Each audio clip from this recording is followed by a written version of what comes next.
So welcome back students. Your book having the 20 element is there. So up to hydrogen to calcium. So the 20 elements you have to remember first, because this things is required in class 8, because class 8 you will detailed study of the how to write the electronic configurations and these things. And that time you will know the how to write the valency as well. Okay, because without the electronic configuration valency remembrance is difficult, but your syllabus valency is not include electronic configuration is not included. So that's why you have to do one thing, that is whatever the element is given in your book, you remember that valency as it is. How to? Suppose that I have tell you write the valency of sodium. So that time one thing is your electronic classification is given here, that is the first shell, that is 2, and the second shell, that is 8, and the third shell, that is 1. So you can do like the atomic number. Suppose that I have given the example of sodium. So in first shell you can assume it, that is the K shell, and the second shell you have to assume that is the L shell, and the third shell, that is you assume that is the M shell. And K shell can occupy the 2 electrons, and L shell can occupy the 8 electrons, and the third shell can occupy the 18 electrons. Okay, but whenever you writing the electronic configuration, that time in case of third shell you have write only the 8 electron.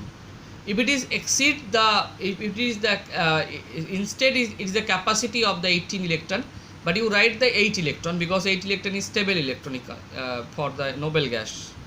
Regarding the, for the behalf of the noble gas, 8 electron is very stable, so that's why the outermost shell, that will be your 8 electron. So in case of chlorine, that is 17, that is K shell will occupy the 2 electrons, L shell, that is your 8 electron, and the third shell occupy the 7 electron. Suppose I have given example of calcium. Calcium is 20 electron, atomic number is 20. So how to write the atomic calcium electronic configuration? Just it is a information purpose, because this brought things in your, not in your syllabus, just your betterment I have telling to you.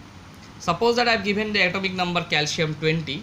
So how to write the electronic configuration of calcium? Because K shell will occupy the 2 electrons, L shell can occupy the 8 electrons, and the M shell can occupy the 8 plus 2, that is 10, and remaining 10 electron can occupy according to the rules. But whenever these things will come, so that time you write the only the 8 electron in the third shell. And how many electron have been gathered now? 8 plus 16 plus 2 18, and the 2 electron is remaining. 2 electron you write the fourth shell, that is 2. So this way. But these things in your, not in your syllabus, so don't be panic.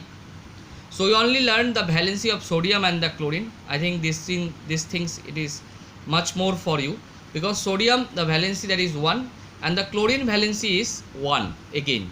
Chlorine is, sodium is also 1, and the chlorine valency is 1. And how to the chlorine valency is 1? Because the third shell is 7, so 7 is not stable, so that's why, so 7 the chlorine will take the 1 electron from 1 electrons from the sodium, and that will be your 8 now, and now it is stable, and the valency of chlorine is -1, because it is a negative valency.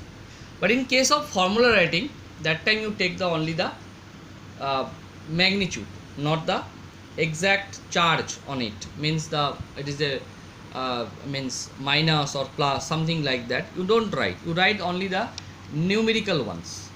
Okay, so suppose that I have given construct the example of sodium bromide. So how to write? Because sodium valency we know, that is 1, and bromine valency, that is also 1, because bromine having the negative charge. So that means the how many charges is there, means chlorine above superscript, that is the -1 charge, bromide, that is -1, that means valency is also the 1, but it is the, instead it is the -1, but whenever you write the formula, that time you write only the 1. So that means the element having the, or group of atoms having the how many positive charge and how many negative charge, that is the valency. Okay, suppose that I have given the example of sodium hydroxide formula. So how to write? Sodium valency is 1, and the hydroxide, that is OH minus, that means valency is also 1. So exchange mutual exchange, that is sodium and hydroxide. Hydroxide give the valency of sodium and sodium will give the valency of hydroxide, that will be sodium hydroxide. Like that magnesium chloride, magnesium is 2 plus, that means valency is 2. Calcium 2 plus, valency is 2. Zinc 2 plus, valency is 2. Barium 2 plus, valency is 2. And lead 2 plus, that means valency is 2. So if you write the example of lead chloride, how to write? So the valency of lead, that is 2, you write, and after that chlorine, the valency is 1, and then after that mutual exchange. Chlorine will give the valency of lead, and lead will give the valency of chlorine, that will be ApBCl2. So this way you can write up to whatever things in your book. I think this is much more for you. So now I will discuss the another important thing, that is the periodic table. So without periodic table, so these things will be incompleted. So you learn the periodic table in very small thing given in your book. Periodic table is a one kind of table where all the elements are being classified into a systematic way. So that is the periodic table, and total periodic table number of groups, that is 18, including the noble gas according to modern periodic table, and that is your groups. The 18 groups is there, and the 7th period is there. Total groups is 18 and the period is 7. Okay, so this is called the periodic table. And total how many number of electrons has been discovered so far? That is 118. Okay, so this is all about your this chapter, that is atomic structures. I think this is enough for you, and you have go through this video as well as you studied the book. If you are having feel any problem, then you can contact me. Okay, thank you.